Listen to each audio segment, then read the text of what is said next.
Hai semuanya, pengen tahu rasanya kerja di hotel Jepang? Di video kali ini, aku bakal spill semua pengalaman seru dan gak nyangka selama kerja di sini. Dijamin kamu bakal melongo dengar perjuangan dan keseruannya. Jadi langsung aja klik subscribe biar kamu gak ketinggalan cerita lengkapnya. Halo guys ya, selamat datang di Alekun Channel. Jadi di video kali ini kita bakal bikin sejarah. Baca. Udah siap dibikin longo? Karena di konten kali ini kita bakal ngobrol langsung sama Gemini, yang katanya tuh AI pinter yang dibuat pada tahun 2023 kemarin. Iya. Kita pengen ngobrol sama AI mengenai perhotelan di Jepang. Bagaimana kesuaraannya? Siapkan popcorn. Karena obrolan kita bakal menarik dan seacak obrolan manusia. A few moments later. Coba tolong perkenalkan kepada kita semua apa itu Gemini. Oke siap, Gemini adalah model bahasa AI yang canggih. Dibuat oleh Google AI, aku bisa melakukan banyak hal. Mulai dari menjawab pertanyaan, menerjemahkan bahasa, menulis berbagai jenis teks, dan bahkan membantu membuat kode komputer. Bayangkan aku sebagai asisten super cerdas yang selalu siap membantu. Oh iya, kemampuan aku terus berkembang seiring waktu. Jadi, mungkin suatu hari nanti, aku bisa melakukan hal-hal yang bahkan sekarang belum terpikirkan. Oke, cuman kan belakangan ini untuk obrol bersama AI itu kan kebanyakan orang pasti mengira, ih kenapa sih nih orang kayak orang gabut banget gitu. Secara logis ini belum dinormalisasi. Apakah tanggapanmu? Itu sih tergantung sudut pandangnya ya. Memang, masih banyak orang yang belum terbiasa berinteraksi dengan AI. Tapi di sisi lain, teknologi ini bisa membuka banyak peluang baru. Kayak misalnya bikin konten kreatif, atau bahkan jadi teman curhat yang selalu ada. Lagian, seiring waktu, pasti makin banyak orang yang mulai terbiasa sama AI kok. Mungkin butuh waktu, tapi pasti bisa dinormalisasi. Mudah-mudahan harapannya Gemini itu nanti bakal dinormalisasi oleh orang-orang banyak karena dia tuh bermanfaat banget. Berisi seluruh teks dari uploadan Google yang dimana itu isinya dari artikel-artikel yang dibuat oleh orang-orang dan diolah lagi dengan otak dia dan dijelaskan lagi kepada kita. Karena itu berasal dari tulisan-tulisan di website, itu pasti nggak seluruhnya benar. Jadi kalian tuh jangan percaya 100% kepada AI. Oke, kembali ke topik yang selama ini ditanya-tanya sama audiens, yaitu tentang perhotelan di Jepang.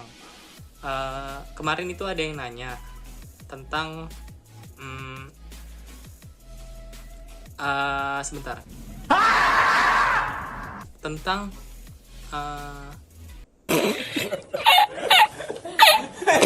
apakah bekerja di apakah apa? Jadi begini.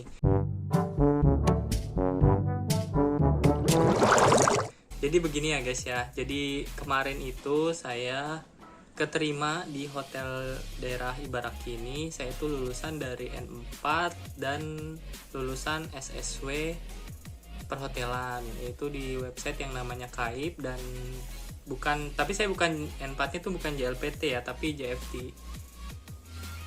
Berarti kemarin tuh ada yang nanya apakah harus lulus N4? Ya, itu wajib lulus dan harus punya sertifikat SSW dan pengalaman. Betul bukan Gemini? Iya, betul. Banyak orang yang berpikir kalau mau kerja di hotel Jepang, harus punya sertifikat N4 dan SSW. Tapi, pengalaman kamu menunjukkan kalau itu nggak selalu jadi syarat mutlak.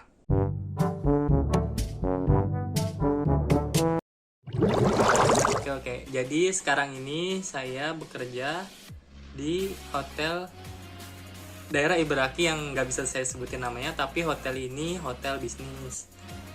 Ya, seperti yang kita ketahui atau yang mungkin yang belum tahu ya, perhotelan di Jepang itu dibagi menjadi dua, ada ryokan sama hotel bisnis.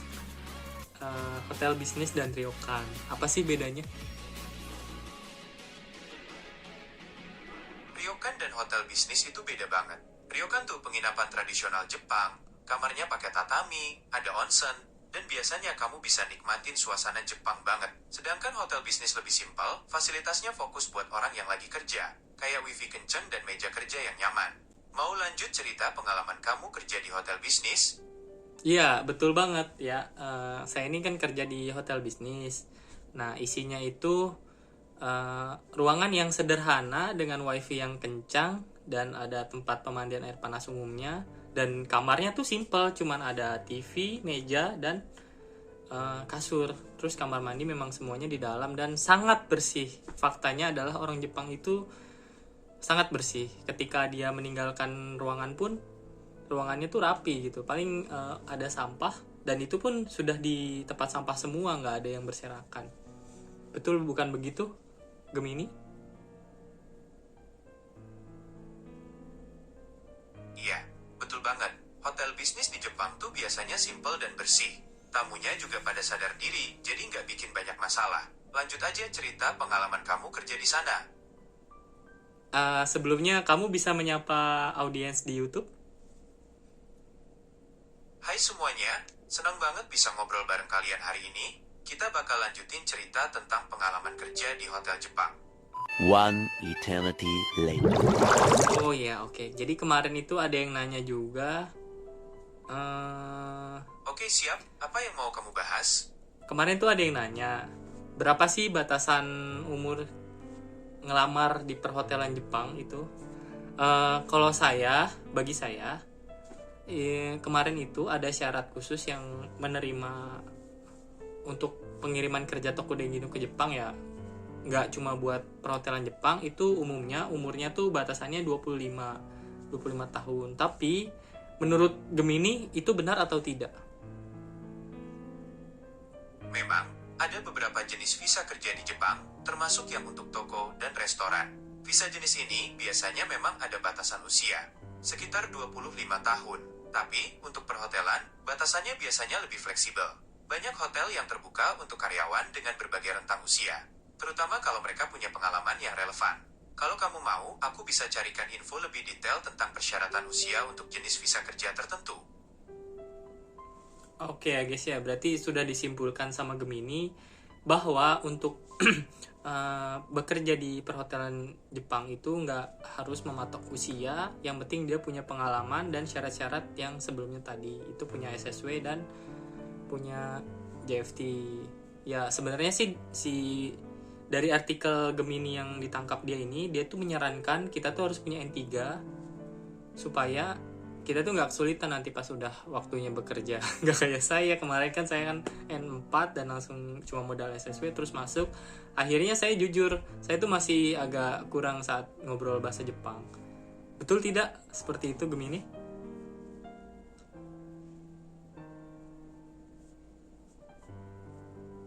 Iya, betul. Pengalaman kerja dan sertifikat lain, kayak SSW, bisa jadi nilai tambah buat diterima kerja di hotel Jepang. Walaupun kamu belum punya sertifikat N4, tapi kemampuan bahasa Jepang yang lebih tinggi, kayak N3, pasti bakal ngebantu banget buat ngobrol sama tamu dan rekan kerja.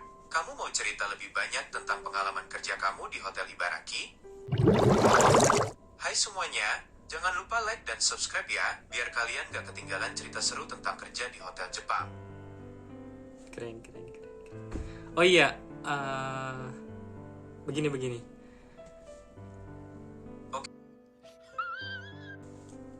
Coba, saya kan ini bingung ya, apaan aja hal yang harus dipertanyakan kepada saya gitu loh.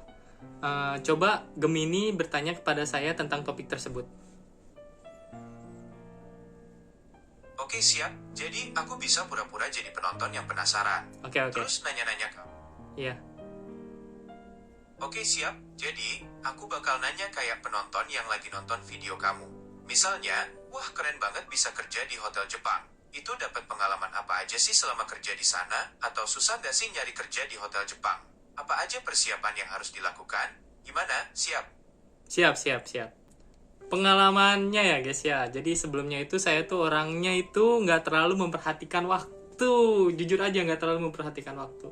Tapi semenjak saya kerja di perhotelan ini, saya tuh harus Pokoknya jam 8, jam 9, jam 11.55 itu harus ngapain aja. Jadi saya tuh mulai terbiasa sama waktu, kontrol waktu lah. Jika Kang Risuri Kota Des, kayak gitu pokoknya. Sama banyak deh pelajarannya, sama kayak menaruh barangnya, terus kebersihan.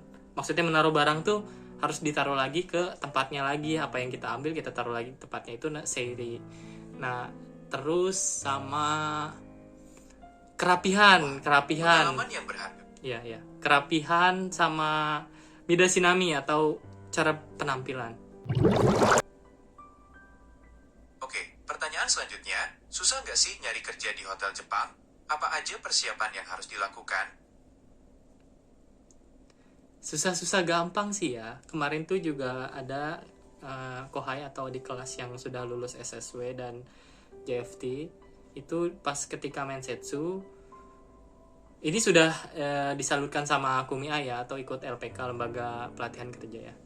Nah, itu tuh belum tentu langsung lulus di mensetsunya atau di wawancaranya. Jadi ya bisa dibilang itu susah-susah gampang. Oke, berarti nyari kerja di hotel Jepang itu nggak selalu gampang.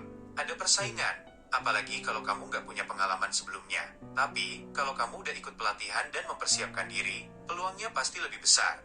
Pertanyaan selanjutnya, itu dapat pengalaman apa aja sih selama kerja di sana? Pengalamannya saya bisa mengontrol waktu dengan lebih baik lagi. Oke, jadi kerja di hotel Jepang juga bikin kamu lebih disiplin soal waktu. Ya. Itu bagus banget, kedisiplinan itu penting banget. Apalagi kalau kerja di bidang jasa kayak perhotelan. Oke, pertanyaan selanjutnya. Selain keluarga, apa yang bikin kamu pengen terus kerja di Jepang? Saya memiliki masa depan yang ingin saya buat. Oleh karena itu saya ingin mencari pengalaman di sini dan menabung supaya saya bisa membangun sesuatu yang saya impikan di Indonesia.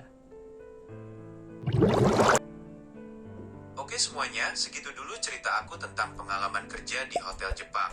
Semoga video ini menginspirasi kalian yang pengen nyoba peruntungan di negeri Sakura. Jangan lupa like, komen, dan subscribe ya, biar kamu gak ketinggalan cerita seru lainnya. Sampai jumpa di video berikutnya.